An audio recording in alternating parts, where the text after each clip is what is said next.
got my man Clark here, man, joining us on Tour Media. St. Louis, all the way out here, man. You're watching us play. You got people up the game, man. All right, you rocking with on Tour Media here, man. We're here at Motion Field, homecoming weekend. On YouTube, it's your boy, the Legend 5, coming back at you again. Yes, what another one, man. Thank you guys first and foremost, man, for checking out the last few videos. They have been going crazy. Thanks for everybody who tuned into the spring game. The concert, of course, was crazy, as you guys saw. But I want to get in a little bit to some takeaways about the spring game. But first thing is first, you already know what it is. Like the channel, subscribe to the channel, comment below. Let me know what you guys think. But let's talk about these takeaways from the event, man. So, of course, the weather was bad. We know that played a factor. They didn't have a sellout like they did last year. No big deal to me. A lot of people made comments about it. No big deal, all right? Of course, weather played a factor. And even with the tickets that they sold, they still sold the second most ever in history. So to all the naysayers out there saying what they say, man, they're still doing numbers. They're still doing numbers at the end of the day.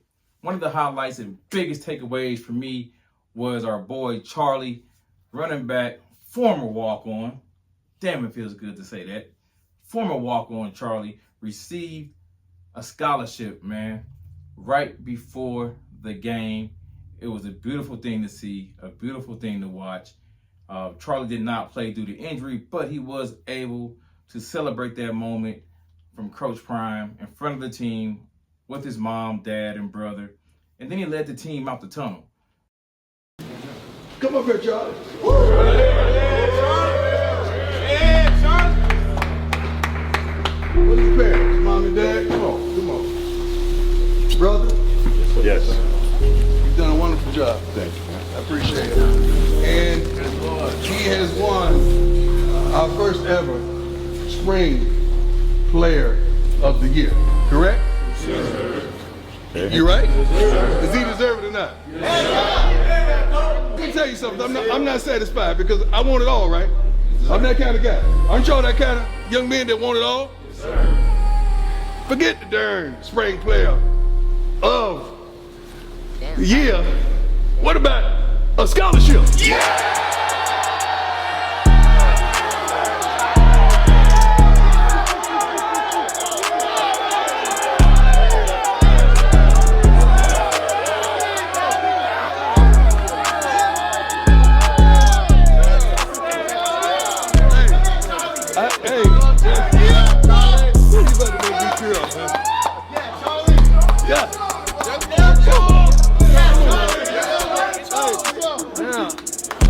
Need you to say this. Now give me my old theme music. Now give me my old theme music.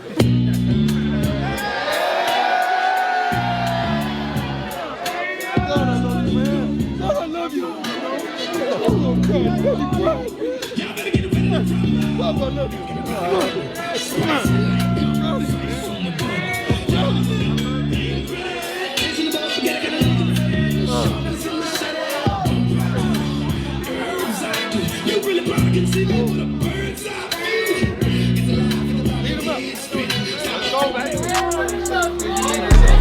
Yes, sir. Wait, making me cry, man. Darn it. Got me good. Got me so good.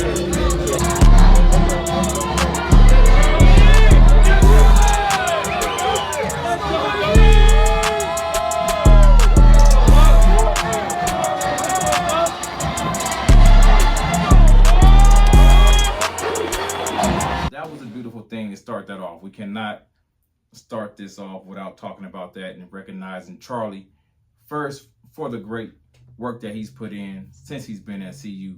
He's been grinding and hanging in there since the beginning, and it's great to see that his accomplishments are recognized and his great character represents truly what a good, genuine player should be and leader for a team should be. Now, with that being said, Saturday's Black and Gold spring game was played heavily in the rain. It did snow last year, so I think it's just CU luck around this time of the year when some weather happens. But it snowed last year, was not as cold, even though it snowed last year as it was this year in the rain. But a total of 28,424 tickets were still sold. Yeah, the weather wasn't the best. The showing from the stats and everything was not the best. They did mix things up this year on how they did some things. They didn't go that long with players playing out on the field, and I expected that, honestly. I honestly expected them to play less than what they did. The starters, right? There's probably no starters yet, but I didn't expect some of those guys to play as long as they did, because in no way and how can they risk injury. So I thought they did a great job on managing the players' reps. I thought they did a great job of making sure they were protecting their safety. And we did get a chance to see Shedeur throw for a touchdown and connect with a new target in LeJohntay Wester, man. If you guys have not seen LeJohntay play prior to this, he played at FAU, and he was a beast. He was a baller at FAU. You guys are sleeping on LeJohntay if you guys don't think he's that guy. You guys are so hype on Marvin Harrison and all that. And Marvin Harrison is a damn good player. And I'm just gonna throw this out here real quick. I'm not saying he's Marvin Harrison Jr. I'm not saying that. What I'm saying is, if you look at the stats, he had better stats than Marvin Harrison Jr. That's what I'm saying. It's a fact. You can fact check me all you want. Marvin Harrison Jr. had about 67 receptions, somewhere around there. I'm not for sure on that, but it was in the 60s. LeJohntay had over 100 receptions. LeJohntay was also a 1,000-yard receiver. So the stats are stats. They are what they are. He can ball. All right, so it was good to see that they were able to connect. He was able to score his first touchdown at the CU Buff. Overall, it was a good performance. I feel like they have a lot of things to clean up. Some things that stood out to me. Let's start with special teams. Kept the ball in bounds. So great job to the kicking team. They kept the ball in bounds on kickoff. They made the field goals. They made the extra points. Great job to Mata and Feely there on those things. Of course, Vassar does his thing with the punting. We're not worried about him. All-American guy right there. So great job with special teams all the way around. Looking at the quarterback position, Shedeur did what Shedeur does. I did see some improvement with the line. I did see some tightening up, though the line still needs to do. I'm going to be 100% transparent. There's still some things that needs to be buttoned up, and that's okay. That's what this game is for, to get film and evaluate some real live game action, simulated game action, I would say. So still needs to tighten up some things there. Looking at some of the backup linemen, they still need some work. The strip fumble that happened later in the game, I think that was on Cash. Cash needs to tighten up a little bit there, but Cash will be all right. He's a young freshman. He'll be all right. But he just needs to tighten up a little bit there.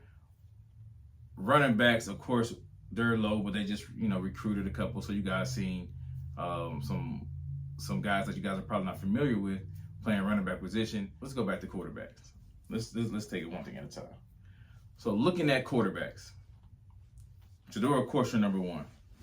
With that number 2 spot, that spot is up for grabs, man. To me, the transfer from Kentucky, Dustin Wade, I'm gonna say his name right, Destin Wade, by far was the standout number 2, by far. No disrespect to Taylor, no disrespect to Shop, but from what I witnessed with my eyes, Wade stood out, and he performed.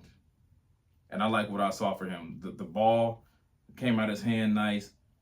He was able to move. He was his agility to move, get out the pocket. His design runs they had for him looked good. Everything looked great. The other guys, they still looked a little bit unsure about themselves, I would say. When we're looking at running back, we already know what the running back room is going to look like. It's got 2 guys coming in there, so we're going to be okay at running back position. Not going to go too much into that, but they just signed Hayden from Ohio State, and then they also got Amos from Mississippi State, from Miami of Ohio, who originally committed, then decommitted to commit to Colorado. With Hayden and Amos coming in, that backfield is going to be solidified, so they're going to be okay there a bit. Looking at the defensive side of the ball, for me, man, who stood out for me was JB. JB stood out to me. JB came to ball. JB been there, came over with Coach Prime from JSU, and JB balled. JB stood out to me the most, and at that linebacker position, and on defense overall, he stood out. The DBs look good all the way around. So DBs looked good. Herm stepping in as his first game as a buff. Herm looked good. I'm not gonna name all the guys. You guys know who they are. But the DBs look good. The D-line, though, they were missing Shadozi. Of course, Shadozi didn't play. D-line held it down. D-line did look good as well. So I didn't see too many gaps, man. I think from my point of view, there are some small things that could be better, but overall, I thought it looked decent. You know, looking at the unfortunate weather they were playing in too, but from what I saw, it looked decent. Then they did the bull ring, the one-on-one drills. That was pretty exciting as well. One-on-one's a whole different ball game. So you get to call guys out, you get to do your thing, and guys get to show what they got. And I love it. It makes them more competitive. It makes them stay hungry. It lets them know, like, you're not going to always have help. You got to be able to ball. And some guys may get exposed, and some guys may get their chance to shine to get more reps. So I love the fact that they have that one-on-one opportunity to kind of showcase and call each other out and prove their worth to the team. I love it. Shedeur overall threw 14 passes. He threw for 166 yards. And overall, to me, it was a good performance. I think the biggest thing for this game really was not to even really focus in on Shedeur, Travis, Shiloh, Jimmy, you know, those guys that were there last year that we know who can ball. For me, my focus was not on those guys. Now, I'm pretty sure for other people, the focus was really not on those guys either. The focus was more so on the transfer players and, you know, the backup players that were there last year and trying to figure out if this is a place for them still or not, or if they want to solidify their spot on the team. I think it was more so focused on those guys that were just coming in and the guys that are still there to try to earn some additional playing time and position themselves within that depth chart. But with doing so, out of the transfers, hands down, LaJohntay was the one that stood out the most out of the transfers. Now, if you guys are familiar with LaJohntay from FAU, he was heavily recruited by them. And if you guys think about it, Shedeur was originally supposed to go to FAU before he went to Jackson State. So they would have been playing together anyway. So this is an old connection that probably was sparked up in conversation. And they're like, hey, we're supposed to play together anyway. Come over here, come on over here and let's play together in Colorado on a bigger stage. So 5'11" LaJohntay came over to Boulder. And he's proven that he can play, man. Like I said, he had 108 receptions to go along with 1,168 yards, which was 11th in the FBS. He had 8 touchdowns, and of course was a starting receiver. They need to go to him. This takes a lot of pressure off of Jimmy, a lot of pressure off of Travis, having this guy in the game, having him being able to run routes and get open. And he can run routes. So you guys run man-to-man coverage on him if you want to. He will get you in trail technique and break you off, man, get you back on that line, stem you. Yeah, I know my stuff. Will stem you, and he out of there. And the yak yards after the catches is unbelievable as well, as he has moves to shake the defender and get into the zone. Omarion looked good. Travis, Travis does what Travis does. He looks good. I'm not worried about Omarion. I'm not worried about Travis. I already knew what LaJohntay could do coming into the game. He just proved it to the world And for you guys, like I said, I don't know, check his stats. With this offense, what I see is you don't know who's going to be game to game. It can be LeJounte going off. It can be Jimmy going off. It can be Travis going off. You cannot key on one receiver with this offense. You can't. Once again, I think the challenge for Colorado will be getting the running game established.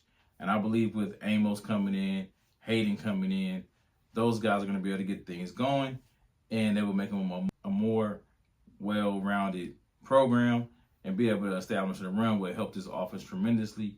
And to be able to pass protect when needed will help this team out tremendously. Caleb looked good. Caleb Mathis looked good. Caleb, man, you guys, one thing about Caleb. Caleb is small, and I know people always hate on Caleb. He's quiet. He's not real, vocal and everything. But Caleb got hands, bro. You don't see Caleb drop too many passes. It's the reason why Caleb was on his team, and it's the reason why Caleb is in the rotation. Caleb does not drop passes. Knock on wood. I don't want to, jinx him. But Caleb has solidified hands. So for people out there sleeping on Caleb, Caleb can catch the ball. And he got some key first downs. He kept the chains rolling last year. And he's going to do the same this year. He's only going to get better. He's only going to get better. He's young. So I'm cool with Caleb. Like I love what Caleb brings to the table. I love how they flow him into the game. And he's one of those sneaky possession receivers.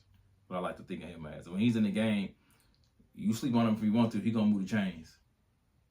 I just wanted to bring some key takeaways to you guys, man, from the end of the spring game. We are now moving on back into drills. A lot of transfers are going to be hitting the portal once again. A lot of people coming in. Some people probably moving out. Hey, it's going to go down now. It's the time for all that stuff to really start happening. So we got a little taste in the beginning, but now it's going to be back to the drawing board again. Biggest overall, though, win was not the spring game itself. It was Charlie earning his scholarship in his 4th season with Colorado. It's a beautiful thing. It's a blessing. I'm not going to lie. Watching it almost got me. It almost made me tear up a little bit. You know what I'm saying? Eyes got a little watery, man, because it was a beautiful moment. And, I love that for Charlie. And I love that for Coach Prime and the program, showing that hard work really does mean something within this program. Looking at some other commits that happened to commit during the spring game weekend, we had Villanova transfer Wyatt Hummel, who committed to Colorado after playing 402 snaps last season for the Wildcats and allowing just 3 pressures as an O-lineman. That O-line is going to be stacked. They still coming.